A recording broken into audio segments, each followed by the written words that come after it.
Crash scenes are a big part of any action film. The technical requirements to achieve such an action-packed film relies on people who know how to chop a car down and reduce the metals used to create a crunchy effect. That's where scoring comes in, stripping away the protective sheet metal in the car and gutting it of its support. One thing I have noticed in a lot of action-packed films, especially ones dealing with car chases or car chase scenes, is they use older vehicles typically from a prior 10 to 20 year time period. A great example of this would be none other than the Fast and Furious franchise. The majority of this franchise relies on using older vehicles to crash or stunt drive. In Fast 5, they were using Explorers and Ford Focuses from the late 90s and early 2000s to be crushed or crashed. The chase scene where they had the vault of money and they were driving around the city and hauling it around and crashing into vehicles, buildings, etc., they were using older vehicles. And it tends to give you this action-packed sequence that we are longing for. If you notice in those particular scenes, even the surrounding cars are older to create a bigger atmosphere. They know that the audience wants to see such an action-packed film, so they use older vehicles. Keep in mind though, this film was released in 2011, so they were using cars from the past. But there are a lot of films where they used cars from the time period the film was conceptualized. Take the original Transformers live action movie from 2007. The majority of the cars in that film were from its time period.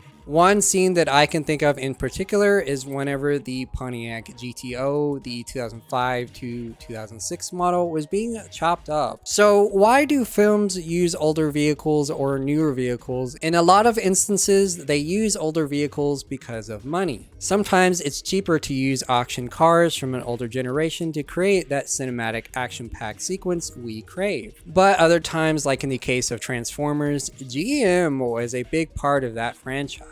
And with models like the Pontiac Solstice or the Camaro from that time period being represented in such a big film, it was a great way to advertise for GM. Now, not all old cars are crashed or crushed. Some get modified to have a stronger structure and create a barricade for the scene and the actor. With such modification comes with either strengthening or weakening the agility of a car to give it that spark for that particular scene. This technique of modification isn't just for cars though. Take a lot of the Marvel franchise and how their action scenes play out. When you want to create such a unique scene that no one has topped before, especially with the downfall of buildings or bridges, you either use factors of CGI or VFX. But sometimes the film crew has to be a bit more creative to give the film the action-packed sequence that most people are looking for. They achieve this by either weakening the building or platform that is used or giving it more strength. Look no further than Terminator 2. When John was being chased by the T-1000, the structure of the bridge was weakened, but the structure of the truck was strengthened. To create such an atmospheric environment in films, the crews really have to think outside the box. Sometimes they may use cheaper or older vehicles to create that cinematic atmosphere, but other times they may go the more expensive route and bank off of the advertising. This type of creative thinking creates an action-packed sequence we love and has made a lot of franchises pop. The majority of the people behind these techniques are everyday citizens like you and I that work around the clock to give us such a unique feel. And it does take a lot of brain power to create an atmosphere that makes us want to crave more from the film. This also explains why older franchises are coming back into play, because they see there is a crowd of people that are big fans of the franchise due to this type of brain power and creativity. It's not just actors that make the film what it is. It's the people behind the scenes that achieve our expectations.